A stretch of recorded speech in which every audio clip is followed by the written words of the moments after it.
I got a lot of questions on if we're going to go into a Great Depression. The Depression lasted from 1929 to 1938, and to be honest, even scholars don't agree on the exact cause of the Great Depression. So I thought I'd take you back to the Great D and walk you through the timeline. Back in the roaring 20s, the economy was growing heavily. GDP was growing at 4.7%. The unemployment rate dropped to 3.2%. The wealth of the country doubled. But one key fact is banks started and individuals started speculating in markets, in the stock markets heavily. Banks created subsidiaries which issued their own securities. Plus, a lot of it was done on margin, which I'll talk about in a different video. So the early 20s led to speculation, which caused the market to get overheated. And then in 1929, people started taking profits out of the market. Black Thursday, October 24th, 1929, the stock market opened 11% lower.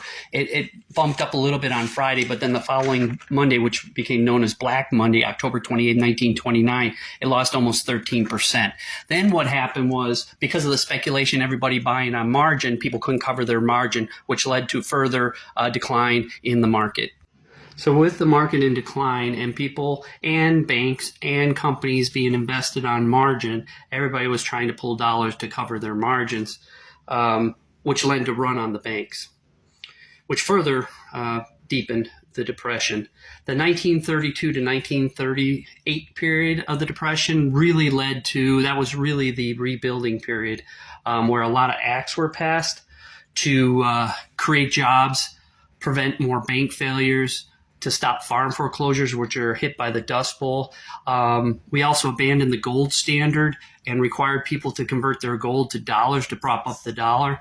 And more notably, the Securities Act of 33 was passed, the Truth in Security Law, which required companies issuing new stock to send prospectus explaining exactly what you were buying.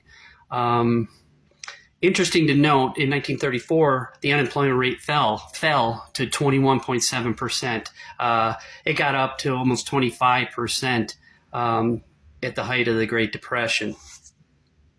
So this was just a quick look back at the Great Depression, kind of the events that led up to it and what happened after. It's by no means an exhaustive list of what's happened. We're trying to condense 20 years down into 3 minutes. But I wanted to give you a little bit of information, take you back to what occurred. Until next time.